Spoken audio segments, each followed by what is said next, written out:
Bon, aujourd'hui, on se retrouve pour un Parlons Foot spécial quart de finale de Ligue des Champions. Les tirages au sort ont été faits.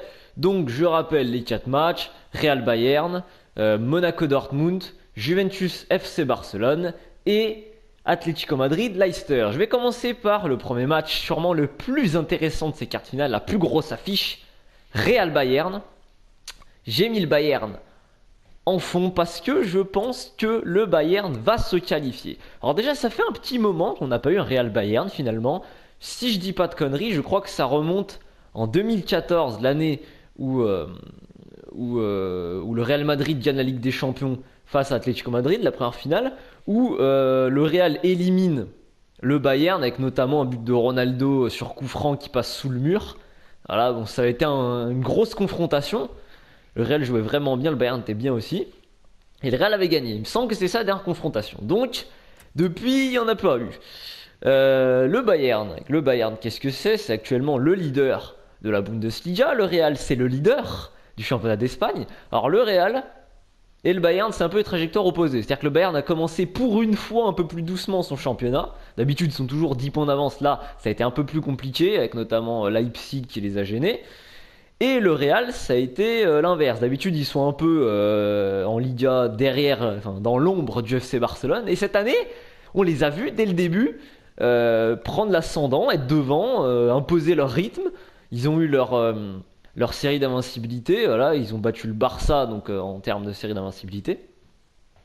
Ils avaient mis notamment un 3-0 Atlético Madrid. Bon, ils avaient eu des problèmes en Ligue des Champions, terminant notamment deuxième de leur poule derrière le Borussia Dortmund. Mais le Bayern avait également eu les mêmes problèmes, puisqu'ils ont fini deuxième de leur poule derrière l'Atlético Madrid. Les championnats qui se croisent en plus. Donc, le Bayern et le Real, c'est un petit peu l'inverse, parce qu'en ce moment, en termes de jeu, le Real, eh ben, ça baisse un petit peu. Hein. C'est un peu moins confiant, ça joue moins bien. Les résultats sont toujours là. Ça, c'est une bonne chose. Quand une équipe joue moins bien, quand elle gagne quand même, bah, c'est la preuve qu'il y a quand même quelque chose.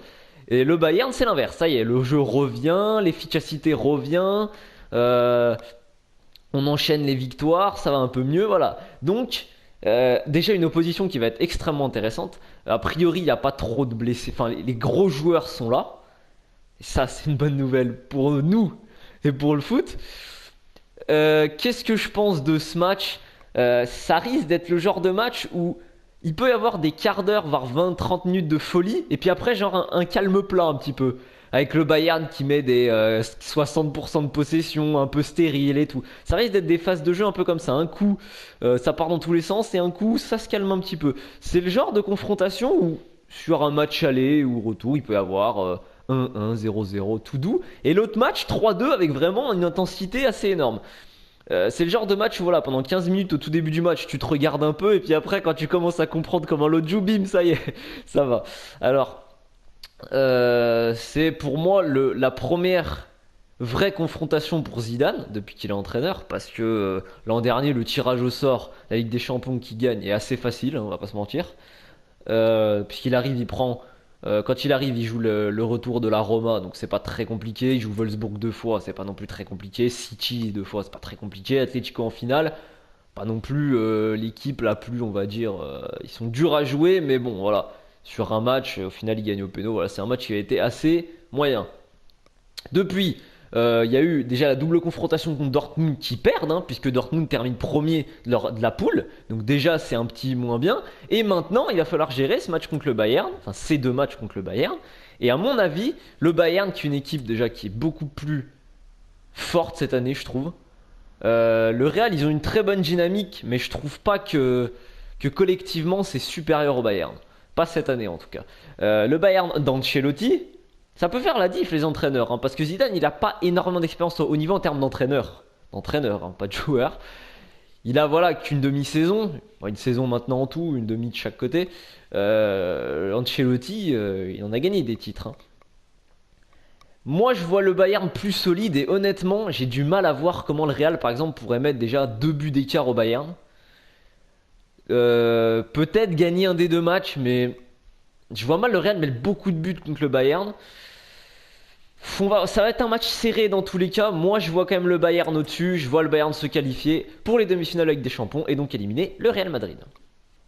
On continue avec Atlético Madrid, Leicester. Alors là, ce match-là, je pense que...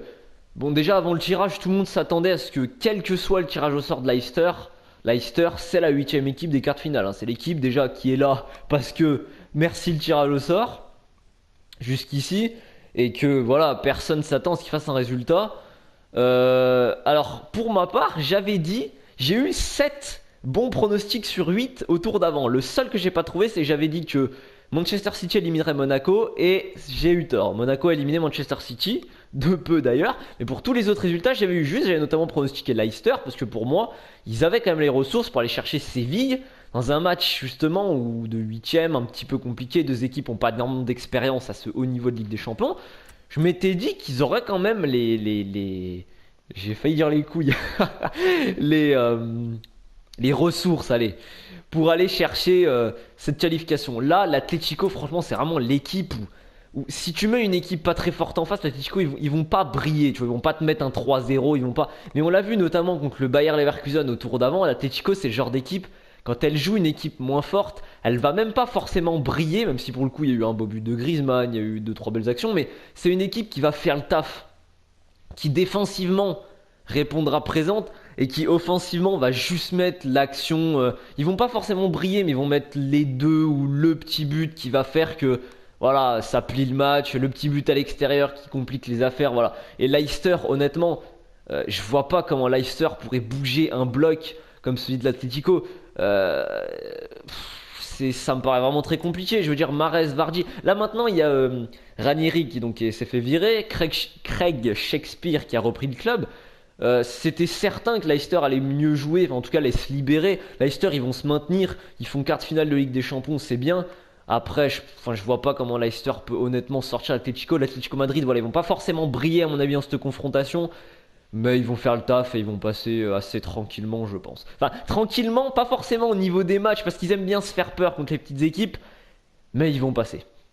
On enchaîne avec peut-être le match parfait.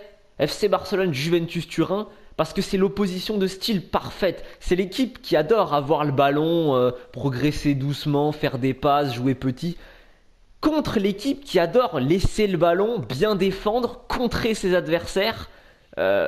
C'est l'opposition de style parfaite. La dernière fois que ces deux équipes se sont affrontées, on se rappelle, ça avait été la finale de la Ligue des Champions 2015, que le FC Barcelone avait gagné. On va pas se mentir, assez facilement, hein. À aucun moment on s'était dit vraiment la Juve est au-dessus, non. Voilà, donc pour moi c'est quand même une revanche finalement à prendre pour la Juve. La Juve l'an dernier, ils se sont fait déjà éliminer un peu par ce même style de jeu, parce que le Bayern de Guardiola l'an dernier jouait comme ça. Et vraiment c'était passé très proche. À un petit but, le match avait fini de manière complètement folle. Le Bayern s'en était sorti à la fin. Là, alors il y a des choses qui penchent à le fait que le Barça soit pas dans sa meilleure saison. Et à chaque fois que le Barça, ce qui est grave, c'est que le Barça ils sont deuxième en Liga et ils sont en quart de finale de Ligue des Champions, on est sorti Paris. Alors oui, ils se sont fait démonter la tronche, mais voilà. Et on doute d'eux parce que voilà, alors qu'ils sont encore quand même deuxième du championnat et qu'ils sont en Ligue des Champions en quart de finale. Voilà, on est en finalement 6-1 Paris. Mais bon. C'est une équipe qui, on va le dire, pas en forme. Parce que voilà, ils ont perdu 4-0 tour d'avant contre Paris de manière lamentable. Ils se sont fait laminer. Alors on va même pas parler du match retour. Mais vraiment, c'est le fait que ce match aller, il peut t'installer un doute. Tu te dis, ouais, mais le Barça, ils ont pris ça, ils ont été en difficulté comme ça, voilà. Donc on sait que maintenant, Messi est capable de passer à travers sur un match qui n'était pas vraiment le cas jusqu'ici. On sait qu'en championnat, voilà, il lâche quelques matchs, il y a des dynamiques, il y a des matchs où ça va pas. Alors certes, ils se sont fait un petit peu couillé, on va le dire, contre notamment Bilbao, pour ceux qui ont vu les matchs. Mais voilà, c'est une équipe qui, voilà, cette année, perd des points. Qui, cette année, quand il n'y a pas notamment Samuel Umtiti en défense, est en difficulté. C'est une équipe qui, notamment à l'image d'André Gomez, est en dessous. Messi qui est passé à travers d'un ou deux matchs, ça lui était jamais arrivé, ça lui est arrivé cette année. Donc voilà, contre Paris qui est quand même une très bonne équipe certes, mais voilà, ils ont pris un 4-0 en se faisant marcher dessus.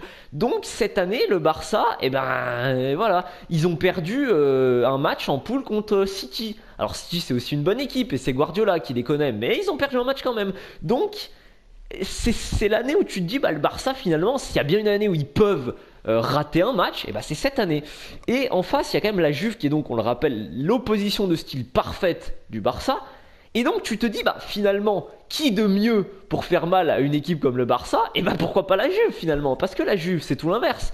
C'est encore une fois champion d'Italie, ils sont premiers dans leur championnat, pas de problème. National, au niveau national, que ce soit dans les coupes et tout, ils sont assez sereins, hein, comme toujours. Niveau poule de Ligue des Champions cette année, que je dise pas des conneries, ils ont fait quoi? Ils font premier la Juve. Ils prennent qui en huitième? Ouh là là, j'aurais dû regarder avant de dire. Avant de parler, la Juve en huitième. Oui, ils prennent Porto. Donc oui, ils finissent premier de leur poule. Je sais plus de la poule, hein, mais vous le savez sûrement quand vous écoutez ce que je suis en train de dire. Enfin bref, donc ils ont fini premier de leur poule, ça me reviendra. En tout cas, c'est une équipe qui, voilà, c'est sereine, qui s'est imposée. Et l'an dernier, franchement, en Ligue des Champions, ils font que huitième, mais parce qu'ils prennent le Bayern, et vraiment, ça passe de très peu. Cette année, on les sent solides, la Juve. Ils ont une bonne équipe. Ils sont... ils tournent bien, et quand t'as un collectif, parce que la Juve c'est souvent un collectif, il y a leur défense, mais je veux dire, voilà, t'as Dybala, il y a Cuadrado, il y a des Pjanic, il y a des joueurs comme ça qui sortent un peu plus du lot, t'as l'impression que l'année d'avant, et qu'ils peuvent, pourquoi pas, faire quelque chose. Et le Barça, donc voilà, a donné des gages de non-sûreté, t'as l'impression qu'ils peuvent craquer sur un match. C'est le match qui va être vraiment assez intéressant à suivre. C'est le genre de match aussi qui peut se terminer en 70% de possession pour le Barça, deux frappes dans le match, voilà. Hein, ça peut être ce genre de match aussi malheureusement. Mais moi, tout ça pour dire qu'à la fin, je vois quand même une victoire du FC Barcelone. Oui, ils ont craqué contre Paris. Oui, ils sont moins sereins. Oui, la Juve peut leur faire mal. Mais je vois quand même le Barça au-dessus en ces doubles confrontations. Donc, vainqueur de ces deux matchs, le Barça. Pour terminer, le match qui pour nous, Français, même si on n'est pas supporter notamment de Monaco, Monaco-Dortmund, ça va être pour moi un match ressemblant à celui de Monaco-City. Il risque d'y avoir même beaucoup de buts. Ça peut être des matchs complètement dingues. Monaco-Dortmund, ces deux équipes, déjà on va en parler. Monaco, c'est une équipe qui joue un peu à l'anglaise cette année. Déjà 4-4-2, ce qui est assez. C'est plutôt une tactique qu'on retrouve en Angleterre depuis un moment. C'est une tactique qui permet de jouer direct, vite vers l'avant. Monaco, c'est une équipe extrêmement efficace, on l'a vu, à tous les niveaux. Hein. C'est le genre d'équipe qui peut te centrer 15 fois dans un match et te mettre 4 reprises, 4 têtes, et ça rentre. Monaco, c'est une occasion, ça peut faire un but. Et Dortmund, c'est une équipe qui va très vite vers l'avant, beaucoup de jeunes, beaucoup de vivacité, beaucoup de vitesse. Donc en fait, le point négatif pour Dortmund, je dirais même, c'est qu'il y a des moments, ça manque de solidité.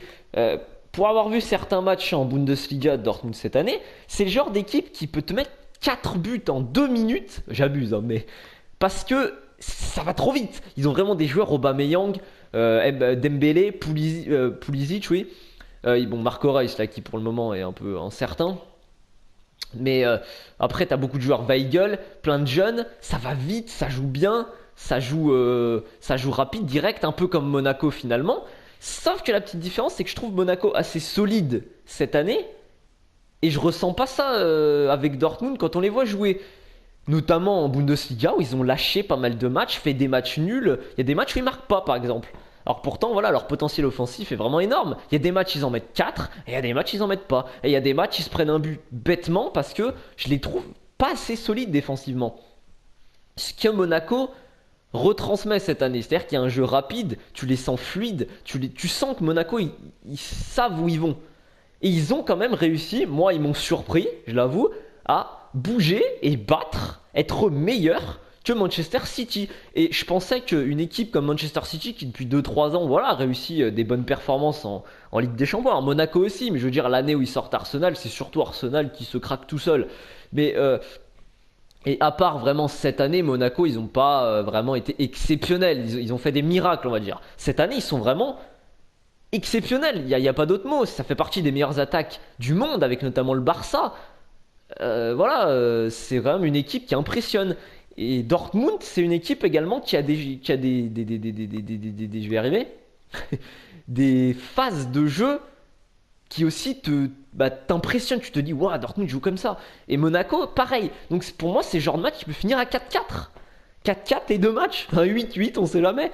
Et là où pour moi ça va jouer, c'est que voilà, Monaco, ils m'ont fait changer d'avis sur eux contre City, où je pensais que l'expérience de City, la roublardise de certains joueurs, tu vois, Fernandinho, même les Sagna, tu vois, les mecs qui ont un peu d'expérience à ce niveau-là, les Agüero, les tout, je pensais que ça suffirait finalement pour faire la diff contre Monaco, et c'est pas passé loin, hein. Mais non, il y a manqué un petit peu.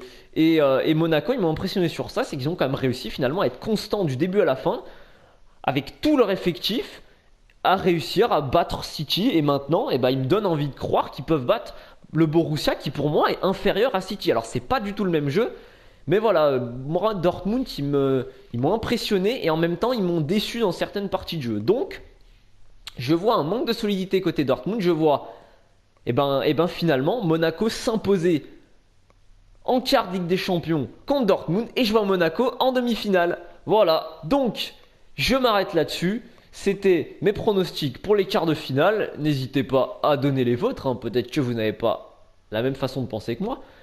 Et donc, je mise sur le Barça, Monaco, le Bayern et l'Atlético Madrid.